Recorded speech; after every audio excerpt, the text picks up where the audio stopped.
So hi everybody, welcome to our webinar today titled Identifying and Managing Conflicts of Interest. Our webinar team today is Julie Garland McLellan, Steve Bowman and Phoebe Kitto. Hello. My name is Sean McDonald and I shall be your moderator in the background for the next 45 odd minutes. Firstly though, thank you for attending today. We always appreciate the effort you make to be here for our live events, the ones that we put on for you every week on Thursdays. During the session, if you have any questions, please try and use the Q&A button on your toolbar. It just enables us to keep a track of the questions as they're coming through. And finally, if you stay through till the end, which of course we hope you will do, we have a special treat for you. By answering our 1-minute short survey, you will go in the draw to win one of our beautiful weekly gift hampers worth over $400. Now, for those not too familiar with BoardPro, we are a board software provider, sometimes called a board portal, and we serve just over 30,000 users around the world, and we're represented in about 34 different countries these days. And we enable organizations to prepare for and run their board meetings more efficiently and effectively with less time and deliver more impact and value for the organization. And as much as we are a software provider, part of our wider mission here at BoardPro is to make the fundamentals of governance free and easy to implement for all organizations, but especially those organizations with resource constraints. And one of the many ways we do this is by providing access to hundreds of governance templates, guides, and white papers, which you'll find, funnily enough, in the resources section of our website. And these webinars that we put on every Thursday also are a great way of accessing really good governance information and knowledge without the time commitment and costs associated with in-person events. So for the next 40 odd minutes, just sit back and relax and try and add to the discussion by asking as many questions as you would like. A full recording of the webinar along with the slide deck and the transcript will be sent to you tomorrow. So let's get into it, starting with our team introducing themselves. I will have you first, Julie. Let's go with you first. Hi, good morning, good evening if you're joining from Jamaica. Really happy to be here. Kia ora. You probably know me most as the person who puts out the Director's Dilemma newsletter. It's the world's most widely read newsletter for directors. But I am half the time a board member and the other half of the time a consultant and advisor to boards and directors. Over to you, Stephen. Hey everyone, Steve Bowman here from Conscious Governance. Been working with boards and senior executives for, 45 years or so, and have really seen an awful lot of amazingly good strategies, techniques and behaviors around board tables. And so one of the things I enjoy doing is sharing those stories, sharing those incidents, sharing those examples, particularly around board behavior, board evaluation, strategy and so on. So looking forward to this discussion. Over to you, Phoebe. Oh, thank you so much, Stephen. My name is Phoebe Kitto, and I'm a director from Human Resource Dynamics. So we provide HR and industrial relations support to businesses. We work with a lot of boards, particularly in remote and regional areas in dealing with HR matters. But I am also a member of 3 boards as well, so very much in the not-for-profit sector, so very much aware of the challenges and also the fabulous things that come from being part of a board. Right, over to you, Julie. Right. Well, I thought I might start by just referring to one of the governance greats, Bob Garrett, who wrote that lovely book, The Fish Rots from the Head. And the first of his 5 fundamental things that boards must get right is that the director's primary loyalty is to the company as a separate legal entity. And that concept endures across most jurisdictions around the world. There are a few places where you have shareholder primacy, but most places around the world, it's organization primacy. And I might just clarify here that when we talk about conflicts of interest, We are talking about when a director has an interest in a matter on which they're deciding, and therefore the interests of the company and the interests of the director could be different. We're not talking about conflict between individual directors. We could talk about that, but that's a whole different webinar topic. So maybe we'll do that one next year. Any comments from Steve or Phoebe? I think the issue of conflict of interest, this is why it's such an important topic, is not just from the legal perspective, but it's a way of actually managing conversations and getting the most out of people. But on the other hand, we've also seen many examples of where it's misused or used for the dark side to, shut down conversations, or, you can't do that. There's a conflict there. No, there isn't. Yes, there is. No, there isn't. Yes, there is. And there goes half an hour of the board meeting. So Julie's got some great tips and techniques that we will talk about how to deal with the behavioural aspect of it as well. Julie? Oh, yes, the dark side within him, strong it is. I'll put my Yoda ears on for you. But really importantly, legally as a director, you must act in good faith. If you say something for one reason, for example, I don't think you should be involved in this because you've got a conflict. But what you actually mean is, I don't want the board to hear what you say because I've got a conflict. And I don't want an opposing viewpoint floating around the boardroom table. You're not operating in good faith. Technically, you're breaking the law. So try to remember that managing conflicts is one thing, stifling debate is another. Managing conflicts is good, stifling debate is bad. And here's the thing, everywhere I have looked around the world at different legal jurisdictions, I haven't found one where it's actually illegal to have a conflict of interest. They usually say it's illegal to act from your conflict of interest, or not to manage, or not to declare. And in some very sensitive environments, they will actually stipulate how you manage them. As you could imagine, the Department of Defense and places like that will be very, very sensitive about conflicts of interest. But conflicts are a good board. People often say, no conflict, no interest. Caesar's horse did not have any conflicts with anything on the Senate agenda, but I don't think he would have made a reasonable senator. I think too, Julie, sorry, just to come in with some of that. I think there's a conflict of interest, but there's also a perception of conflict of interest. So I don't think there's any conflict of interest, my association or relationship, but other people may. So it's about putting it on the table and having the discussion to declare why you don't think it's a conflict of interest when other people may perceive that it's a conflict of interest. And that's really important, being upfront with those conversations right at the beginning before you're in the weeds. Yeah. I mean, the Corporations Act recognizes conflicts of interest as real, potential, or perceived. It also recognizes ties of affection and duty. And I often find directors with more conflicts because of a conflict of duties than because they are dishonestly rorting the company. But the perception, a perceived conflict is a conflict, put it there. My favorite board is the Victorian Environmental Water Holder, because if you understand trading water rights, where the water may or may not be there and you may or may not get it at the time at which you've paid for it, but you're still entitled somehow. I really struggle with water rights. So does the government. But everybody on that board, to be able to understand water rights, is either a trader or an investor or an irrigator.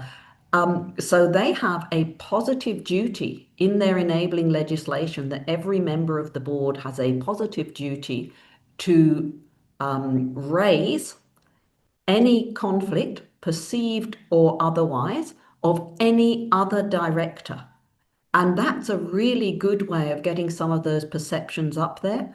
And again, there's no problem with a perceived conflict of interest because later on we'll see how you categorize them. But yeah, it's an issue, isn't it? Mm. By the way, please type in the Q&A. I love answering questions. One of the things that I find makes conflicts of interest so exciting as a topic to assist boards with is that there are so many different definitions, particularly when you start reading your constitutions or your memoranda or your bylaws. People talk about pecuniary, they talk about direct or indirect, they talk about substantial, they talk about influential. And here's the thing, if you are wiggling around with your definitions of what does this word mean, what does that word mean, you're probably not operating in good faith. There's, I know that the clear example of this would be President Clinton. I expect most people on this call are old enough to remember him looking down the camera and going, "I did not have sexual relations with that woman, Monica Lewinsky."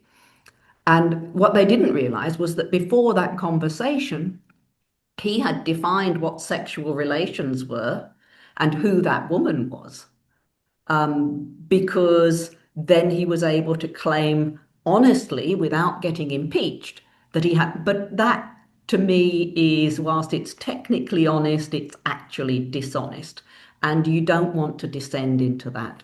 So I prefer to say anything that might prevent your free decision making on a topic is likely to be a conflict of interest. And we've got a lovely comment in the chat from Louise. Thank you, Louise, for breaking the ice. How to deal with nepotism as a CEO. So I'm assuming that that's when the board are trying to put their cronies into your organization, or when the CEO is trying to put family members and cronies into the organization. I know how I deal with it, but maybe we'll float to Phoebe because I think that's more in your wheelhouse.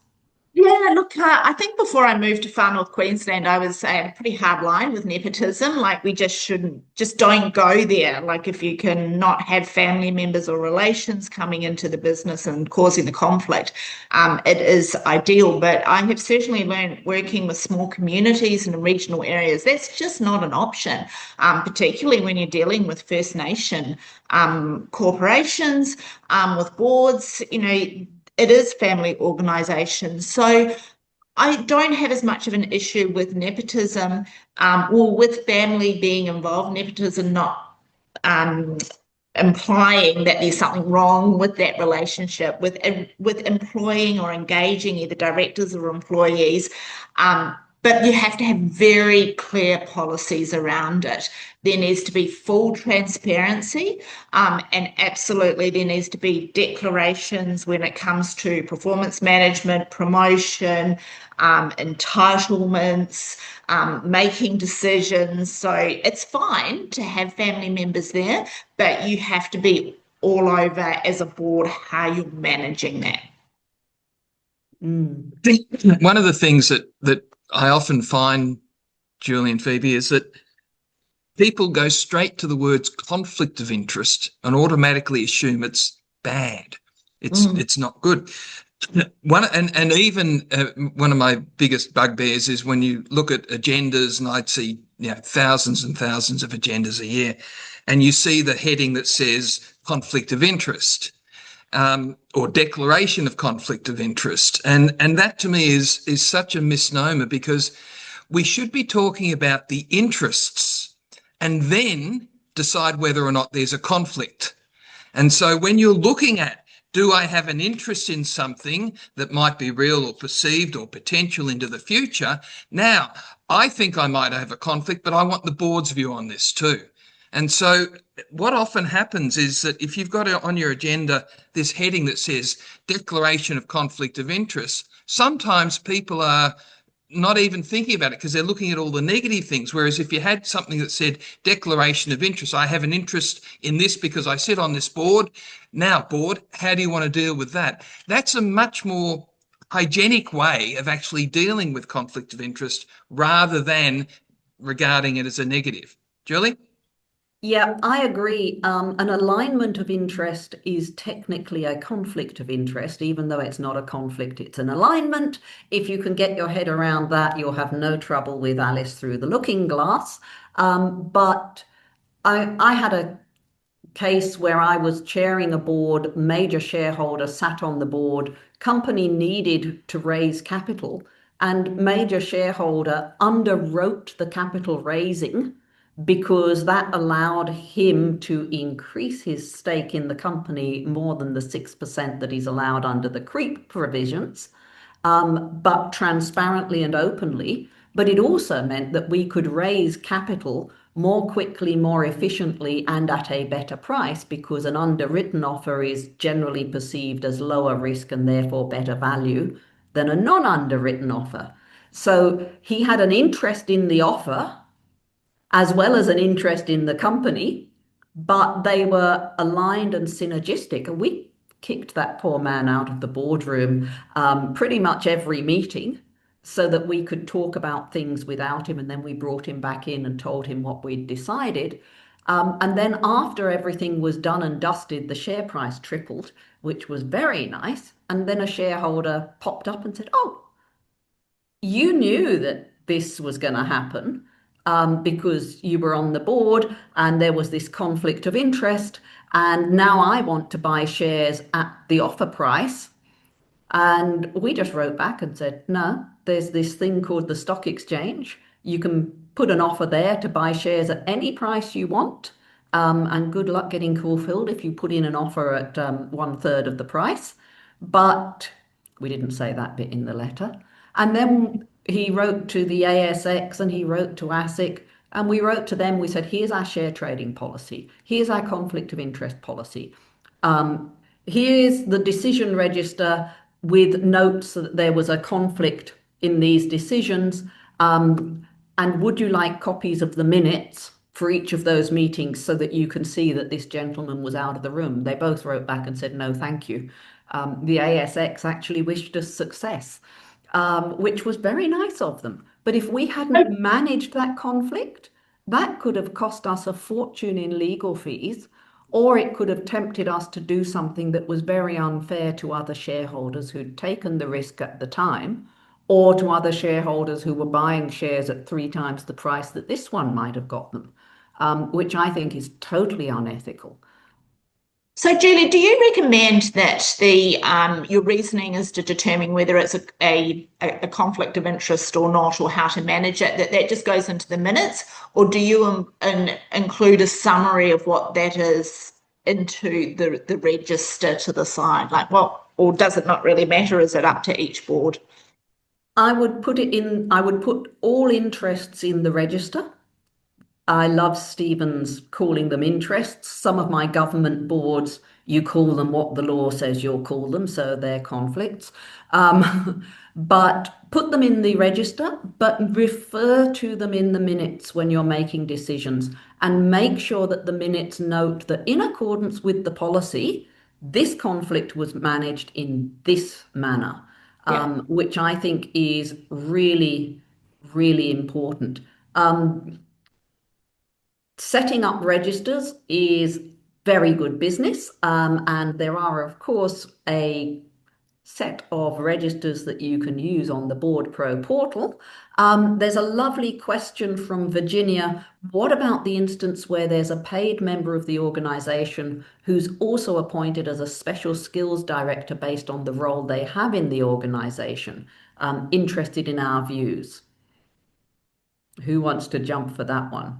Kick into that one. That's often where you have not uncommon in some organisations where you have a staff member who's also a director. Now, if it's a CEO, then they're called managing director. They manage and they're also a director.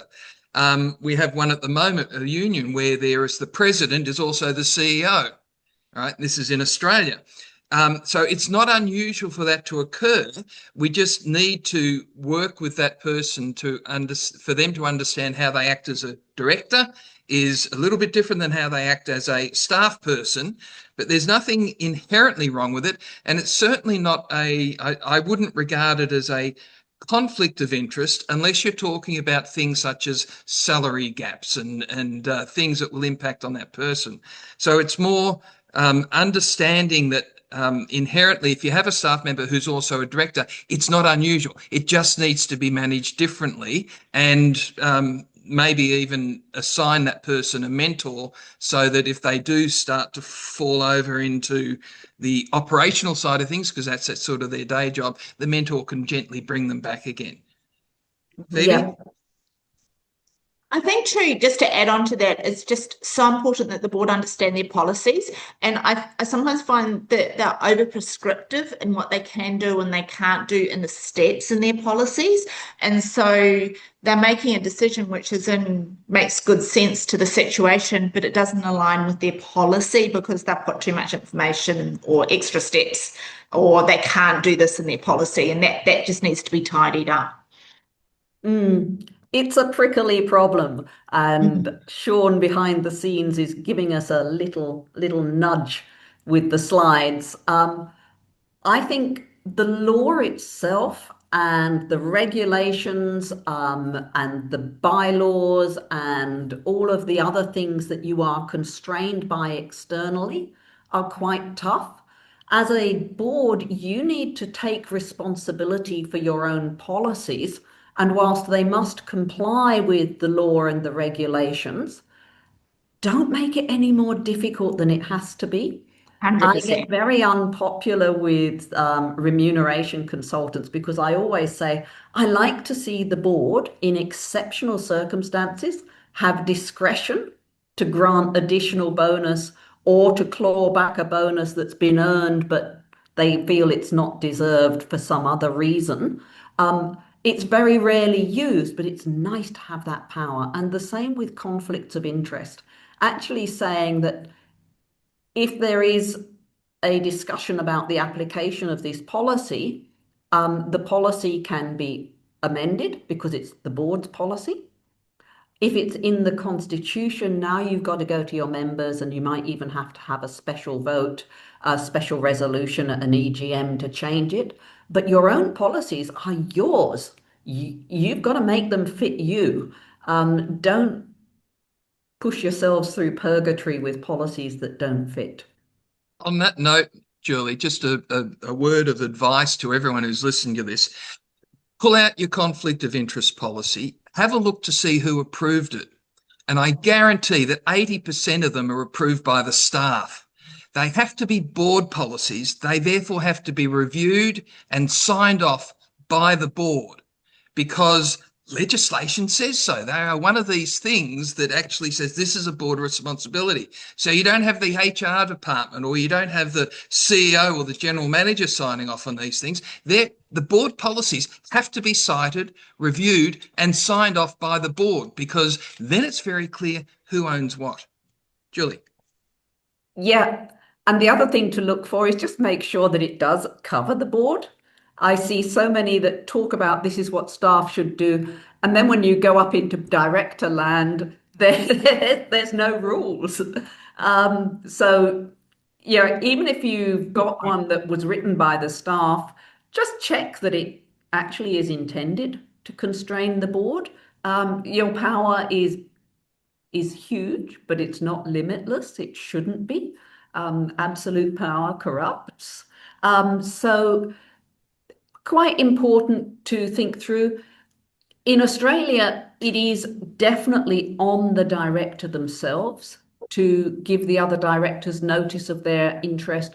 I much prefer going one step further because sometimes you're so busy trying to help the company, acting from an ulterior motive, that you forget that there's actually a conflict. Came across one lovely gentleman, not-for-profit company in the residential aged care. He had a commercial laundry. So he did all of their laundry at cost. And it wasn't in the conflicts register. And I said, why not? And he said, because I do it at cost. It's a favor. You couldn't. It's like, well, hang on. What's cost? How much of your overheads does it cover? How healthy would your business be without it? Because it's quite a big contract. It's a large amount of volume. When was it last tested? When did they last go to market and check comparable prices?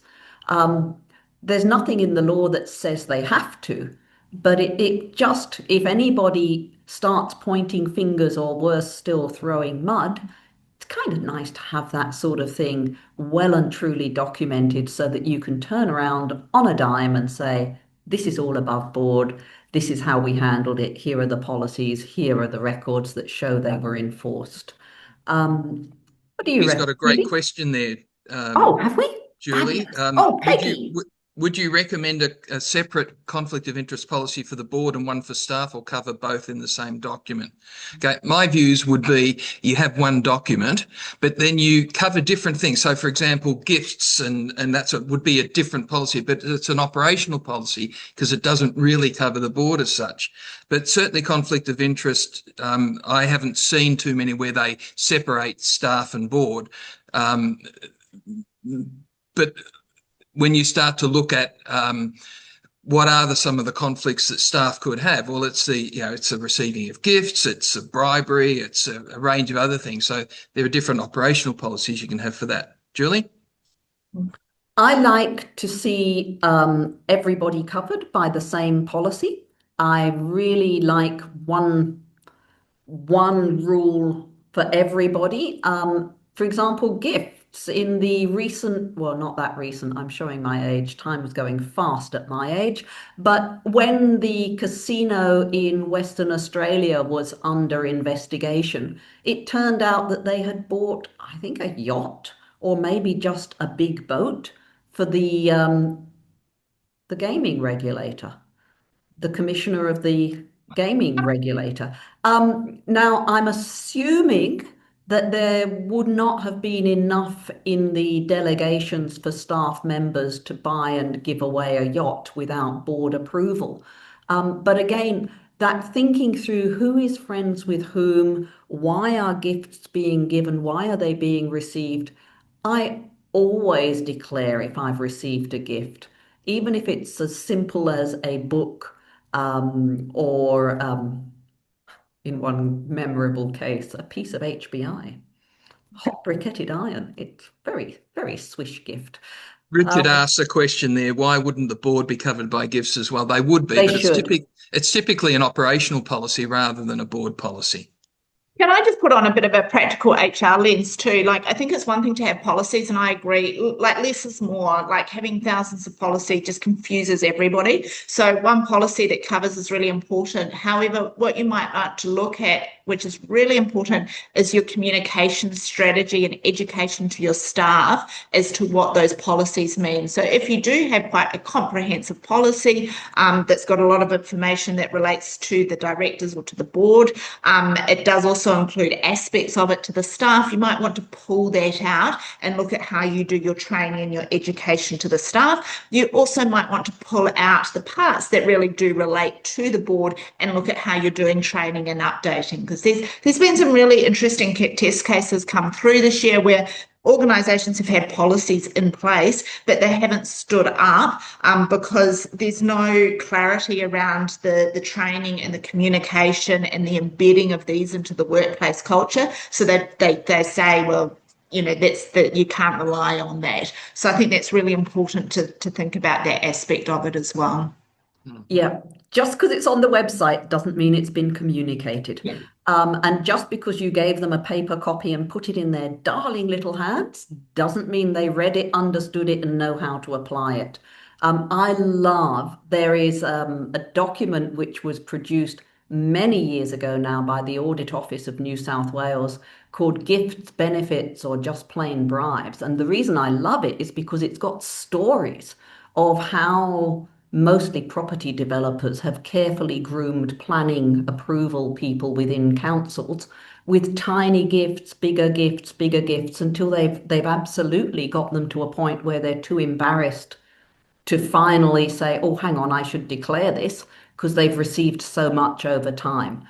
So really important, establish a policy. And as Phoebe says, I hope I'm pointing at Phoebe on your screens, don't just establish it, make sure you verify it, sign off on it, review it, and train people in how to use it. Identify your interests, have your standing register, but also at the beginning of every board meeting and as matters arise in between things, make sure you make those ad hoc declarations. So anybody who gets appointed to a new board on the 1st of January, on the 2nd of January, should be sending the company secretary a little memo to say, I've got a new interest. Once you know what the interests are, it's fairly easy to categorize and assess them. We go through this in detail in the masterclass, but we don't have time for that in the webinar. But the really good thing is, once you've categorized and assessed them, you decide how to handle conflicts in that category. You're not deciding live on a real conflict with a real person attached to it. You're deciding at the concept, and then it's much easier to apply when it comes up in real life. Really important. It's no good having it and doing it. If your minutes don't say you did it, you can't prove you did it, and the law might just assume you didn't. So keep records. BoardPro portal has a whole interests register module, which is very good, but just show an interest and every so often get someone to audit it for you. Next slide, Sean. Hey, we're giving you a nudge back. And this is the thing. Very often when you think somebody else, oh, does that person actually have a conflict? You feel a little bit inhibited about mentioning it because, oh, will they be upset? Will they be insulted? Will they think I'm calling them dishonest? I can assure you that if this man ever manages to start that chainsaw, he will not be upset that you risked embarrassing him by telling him that this was not the way to go about starting a chainsaw. He'll be upset that you didn't mention it earlier. And yet I see people with conflicts of interest, and everybody around the table knows that there's a conflict, but they all tiptoe around because they don't want to embarrass someone. Get it out on the table. Anonymous attendee question. Is it common practice for organizations to have a register of interests and another register for conflicts? No, have one or the other. Like policies, you want a few registers that everybody knows where they are and how they work and how to use them. So that would be my advice. Sean, you'd like to pop on screen and answer the question too? Just in terms of the register itself? Yeah, so well, inside BoardPro, there is a register module which we promote, and it's a fantastic way of just keeping all of your interests in one place, whether you call them conflicts or interests. They're really easy to find, and they sit alongside your agenda and your board pack and your minutes module. So a really simple way of keeping all of your interests in one central place. I think one of the things that people often forget when they talk about conflicts of interest is that if you have a register of what your interests are, then a particular item comes up in a board paper or an agenda item. That's what you then decide whether or not there's going to be a conflict for that particular agenda item coming up. And in fact, what's happened in some cases is where the chair has seen the register of interests, thinks there's a conflict here. They've chatted with the person who potentially might have the conflict, and they don't provide that part of the board pack to that individual, so that they're actually managing that interest, the potential, perceived or real, of that interest by not actually distributing to that individual that specific part of the board pack. Because often it's too late if you say, oh, I think you might have a conflict, but you've got all of the material anyway. So we just need to be a little careful and clever about how we go about looking at conflict of, if there is a declared interest and the board feels there might be a conflict there, then it's for that particular item on the agenda rather than a generic thing. You can quarantine it to some extent. Julie? Yeah, I agree. get it on the agenda, get it into your registers, and don't worry about whether it's an alignment or not. It's an interest. Just decide it's an interest, it's severe, it's moderate, it's insignificant. However you've decided to categorize, treat it as such. And if you've got these things in registers, you can get ahead of the game. If they only pop up during meetings, then you're always playing catch up. And I'll answer my own question. Yes, perceived conflicts are as dangerous as real ones. And there's a great comment from Jeff in the chat about cumulative benefits. Just have an eye that when people get a coffee a day or a coffee a week, it adds up. Especially in Sydney, a $5 coffee, my goodness, you'd be lucky. Next slide, please. Can I just add in there too that I have sometimes seen situations where boards have been, no one's wanting to make some hard decisions and they're all declaring there's a conflict. I think that probably does go to the heart that there's probably maybe some issues with the board makeup with it if we're not able to make some of the hard decisions. But that is something that is you really just have to sit down and explore and sometimes bring an external person in to assist you in navigating that situation. I'm not sure if you've had that, Julie, to be able to make some good decisions as a board with some good governance. But you can't just lay it on, and I can speak personally for myself where I've come in as the HR consultant and the board have said, oh, well, we've all sort of got a conflict, therefore you're going to have to make a decision with the CEO as to whether or not to terminate their employment. Well, that's not my role and it's not my risk to take that. As HR, I can provide advice to them. But yeah, they may have some conflicts, but they're going to have to work through those as to how they can make a good decision.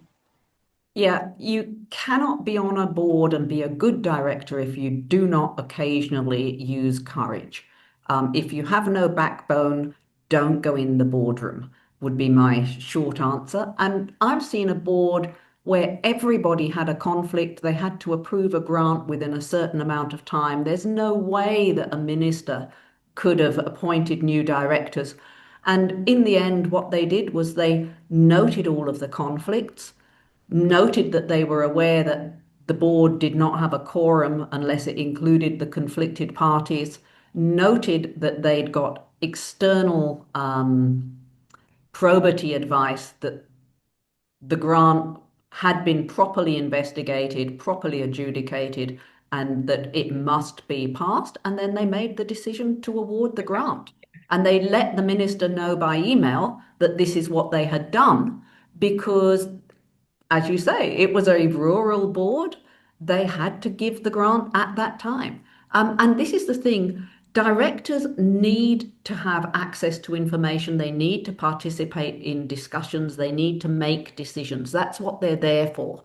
If they can't do that all the time, then they should get out of the board meeting. We've got a very good technical question from Lance on the fact that directors can vote on matters where you absolutely have to.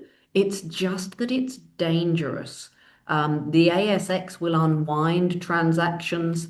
There are some transactions that can't be unwound because they've already had their impact.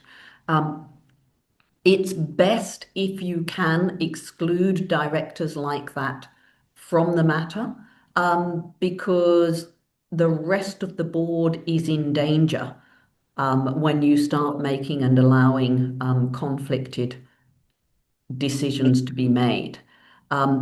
You would have to go to a qualified lawyer with the absolute specifics of your circumstance and get legal advice because it's different for each company and each situation. You're well into technical legal advice there. My advice is be very careful, and if you need really hard technical advice about can I or can't I, just ask yourself whether that's because you haven't done the ethical thinking first.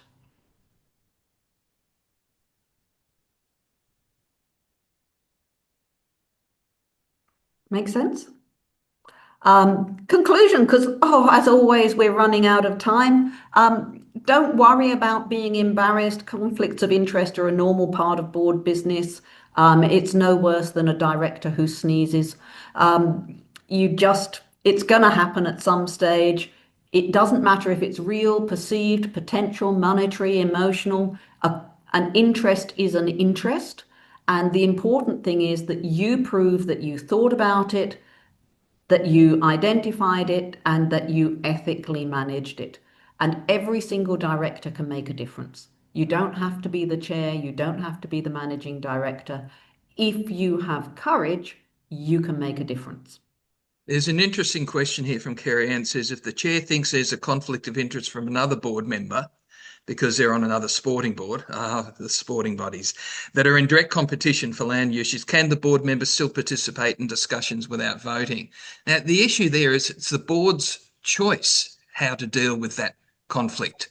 The individual can say, I'm conflicted, therefore I don't want to be part of discussions and I don't want to have to vote. That's their right to do as a director. But the board has the right to say, we believe that you could potentially be conflicted here.